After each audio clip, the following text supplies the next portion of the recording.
بسم اللہ الرحمن الرحیم۔ تیسرے حصے میں آپ کے سامنے حافظ ابن کثیر رحمۃ اللہ علیہ کی کچھ عبارتیں مختار سقفی کذاب کے متعلق پیش کی گئی تھیں،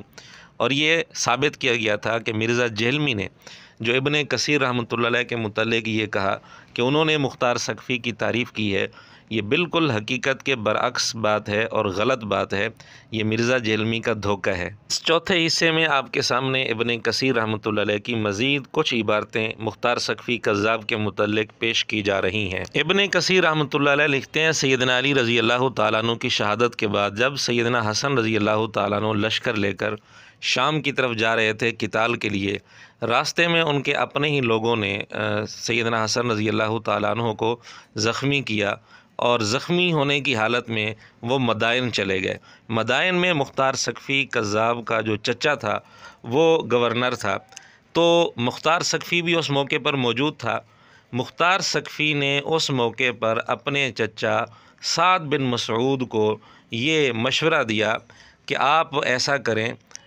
حسن رضی اللہ تعالیٰ عنہ کے متعلق کہا ان کو گرفتار کر کے معاویہ کے پاس بھیج دیں، اور مختار سقفی نے اپنے چچا سے کہا کہ اس طرح آپ کا حضرت معاویہ کے ہاں مقام اور مرتبہ بن جائے گا، لیکن اس کے چچا نے جواب دیا، قبحک اللہ، اللہ تیرا برا کرے، وقبح ما جئت بھی، جو تو نے مشورہ دیا اللہ اس مشورے کو بھی برباد کرے، کیا میں نبی پاک صلی اللہ علیہ وسلم کے نواسے کے ساتھ دھوکہ کروں؟ یہ ابن کثیر کی عبارت ہے جس کے متعلق مرزا جہلمی نے کہا کہ ابن کثیر رحمۃ اللہ علیہ نے اس کی بڑی تعریف کی ہے۔ تو ابن کثیر رحمۃ اللہ علیہ کے اس عبارت سے کیا معلوم ہوا کہ مختار سقفی کذاب اہل بیت کے لیے بھی مخلص نہیں تھا، اس کو صرف اور صرف اپنی ذات کا لالچ تھا، اپنی حکومت کا لالچ تھا۔ ابن کثیر لکھتے ہیں کہ جب سیدنا ابن زبیر رضی اللہ تعالیٰ عنہ کی حکومت مکہ میں مضبوط ہو گئی، مختار بن ابی عبید سقفی وہاں چلا گیا اور ان کے ہاتھ پر بیعت کر لی اور ان کا بڑا قرب حاصل کر لیا، اور جب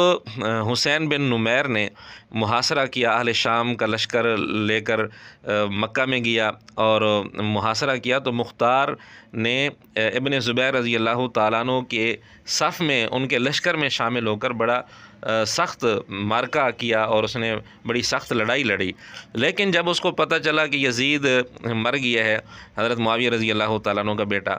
تو اور اہل عراق کے اندر اضطراب پیدا ہو گیا ہے، تو اس کو چونکہ امید لگی کہ میں وہاں جا کر حکومت حاصل کر سکتا ہوں، تو پھر ابن زبیر رضی اللہ تعالیٰ عنہ پر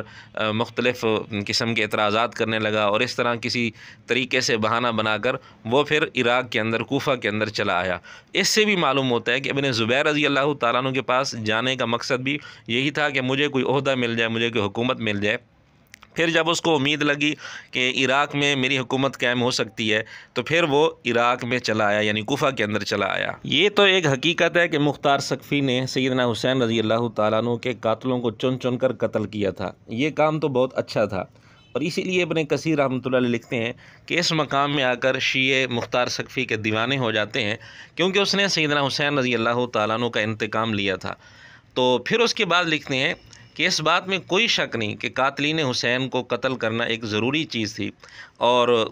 بہت اہم بات تھی، لیکن اللہ رب العزت نے یہ کام مختار کذاب کے ہاتھ پر مقدر کر دیا تھا، جو بعد میں وحی کا دعویٰ کر کے کافر ہو گیا تھا۔ اور ایک حدیث لکھی ابن کثیر رحمۃ اللہ علیہ نے کہ اللہ اس دین کی مدد بعض اوقات ایک فاجر آدمی کے ذریعے بھی کر دیتے ہیں، اور آیت بھی لکھی، وَكَذَلِكَ نُوَلِّي بَعْضَ الظَّالِمِينَ بَعْضًا بِمَا كَانُوا يَكْسِبُونَ، اللہ تعالیٰ بعض دفعہ ظالموں کو ظالموں پر مسلط کر دیتے ہیں۔ تو یہاں بھی ایسے ہوا کہ یہ بھی ظالم تھا اور قاتلین حسین بھی ظالم تھے، تو اللہ نے اس ظالم کو ان ظالموں پر مسلط کیا۔ ابن کثیر لکھتے ہیں کہ اس نے بظاہر جو اہل بیت کی نصرت کا دعویٰ کیا تھا،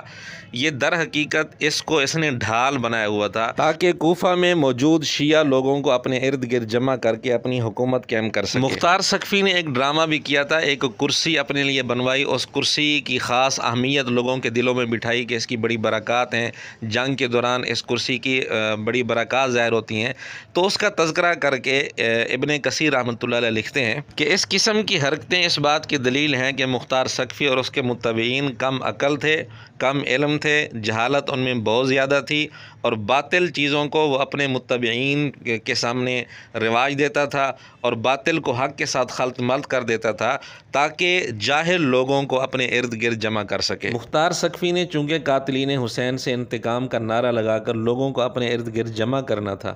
تو لوگوں میں اعتماد پیدا کرنے کے لیے اس نے سیدنا علی رضی اللہ تعالیٰ عنہ کے بیٹے محمد بن حنفیہ کا نام استعمال کیا۔ ابن کثیر رحمۃ اللہ علیہ اس کا تذکرہ کرتے ہوئے لکھتے ہیں کہ مختار سقفی نے محمد بن حنفیہ کا نام جو استعمال کیا، اس کا مقصد صرف اور صرف یہ تھا کہ ان کا نام استعمال کر کے اپنی فاسد اغراض کو پورا کرنا۔ باقی یہاں ابن کثیر رحمۃ اللہ علیہ نے البدایہ والنہایہ میں اس کی تفصیل بھی لکھی ہے کہ یہ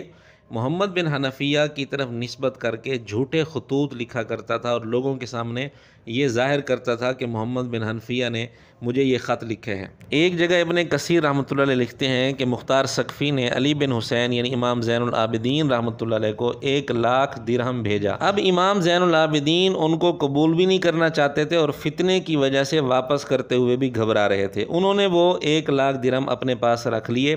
مختار جب قتل ہوا تو امام زین العابدین نے عبد الملک بن مروان کو پیغام بھیجا کہ مختار نے میرے پاس 1,00,000 درہم بھیجے تھے، میں قبول بھی نہیں کرنا چاہتا تھا اور واپس بھی میں کسی وجہ سے نہیں کرنا چاہتا تھا،